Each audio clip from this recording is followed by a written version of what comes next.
Ну, ось ми і тут, назад на нашу орбіту. Дякую, що познайомили нас з усіма, Нептун та Уран.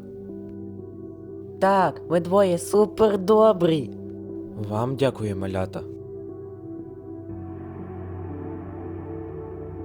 Спірна думка, друже. Але що, якщо ти їх перетвориш на свої супутники? Уране? Типу, ці двоє як немовлята, і вони тут зовсім самі. Ну, у мене вже є супутники. Поглянь.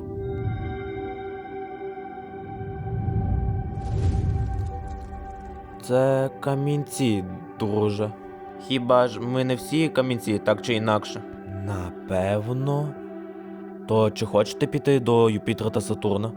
Можливо, пізніше. Сьогодні було багато спілкування. Звісно, друже, звісно.